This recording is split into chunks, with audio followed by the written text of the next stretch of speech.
This video podcast is brought to you in part by MasterCard. There are some things money can't buy. For everything else, there's MasterCard. When we physicists look in outer space for alien life, we don't look for little green men. We look for Type 1, Type 2, and Type 3 civilizations. A Type 1 civilization has harnessed planetary power. They control earthquakes, the weather, volcanoes. They have cities on the ocean. Anything planetary, they control. That's Type 1. A Type 2 civilization is stellar. They've exhausted the power of a planet, and they get their energy directly from their mother star. They just don't get a suntan on a weekend. They use solar flares. They use the power of the sun itself to energize their huge machines. Eventually, they exhaust the power of a star, and they go galactic. They harness the power of billions of stars within a galaxy. Now, for example, Buck Rogers would correspond to a Type 1 civilization, a planetary civilization. Star Trek and the Federation of Planets, who have colonized a few star systems, would correspond to a Type 2 system. And the Empire of Star Wars would correspond to a Type 3 civilization. Now, what are we on this scale? We are Type 0. We don't even rate on this scale. We get our energy from, not from stars or galaxies, we get our energy from dead plants, oil and coal.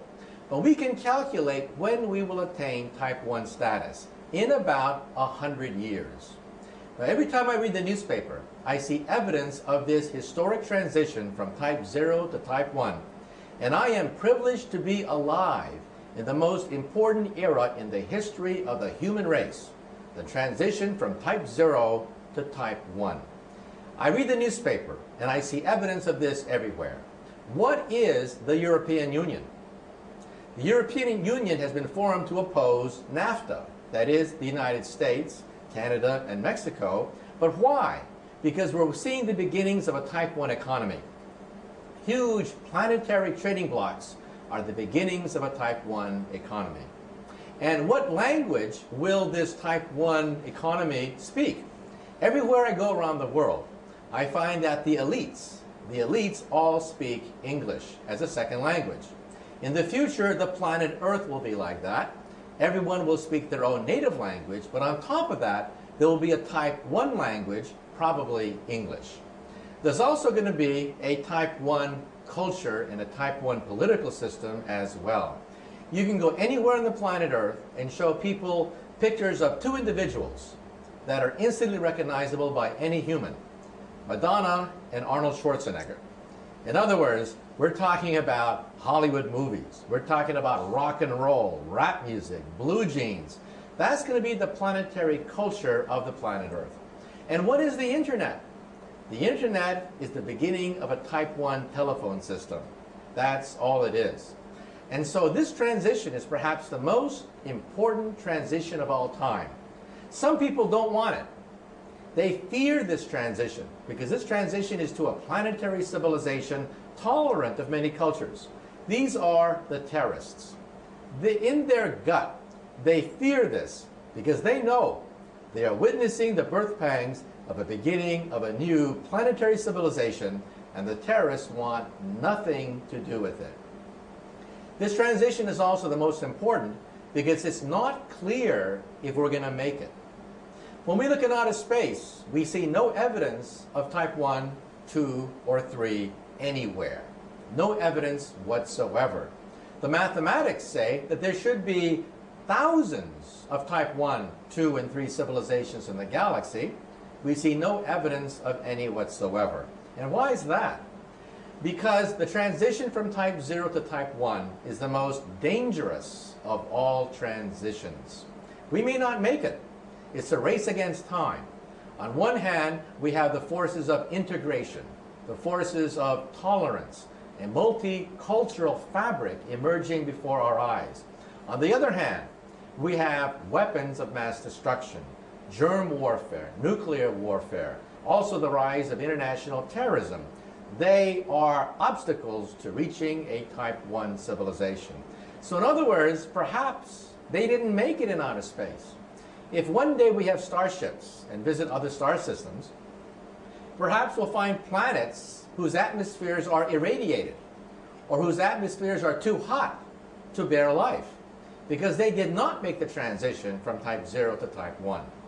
Now, by the time you're type 2, you are immortal. Nothing known to science can destroy a type 2 civilization. Even a supernova cannot destroy a type 2 civilization. They'll either move their home planet or they'll simply stop the nuclear fires from exploding.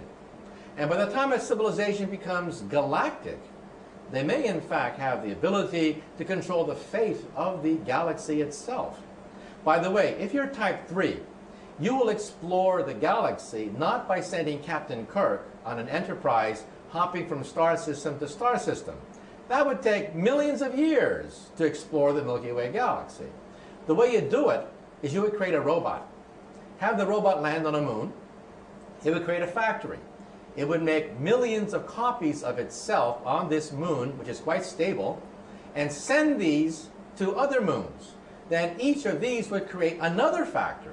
Starting with one robot, you would have a million, then a million million, and a million million million, until you had a sphere expanding near the speed of light, containing trillions of these robots. They would land on a moon and simply wait. Wait for a type 0 civilization to become type 1. Now, where have you seen that before? This is the basis of the movie 2001. The movie 2001 is perhaps the most authentic rendition of the encounter of a type 0 civilization with a type 3 civilization. Now, at the beginning of the movie, Stanley Kubrick interviewed many leading astronomers and scientists, and we laid out this scenario, that the most efficient way to colonize a galaxy is to send robots, have them land on the moon, and create a factory, and then they would shoot out and colonize other moons. But at the last minute, Kubrick cut the first 5 minutes of his own film, and the film became super mystical.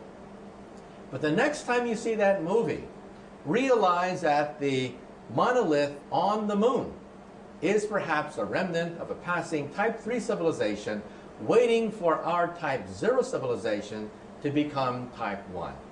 And how long before we have an operating moon base capable of detecting such a monolith? Perhaps 100 years. So again, the generation now alive and our grandchildren are the most important generations ever to walk the surface of the earth. We are the generations that will determine whether we make the transition from type 0 to type 1 or we destroy ourselves because of our arrogance and our weapons.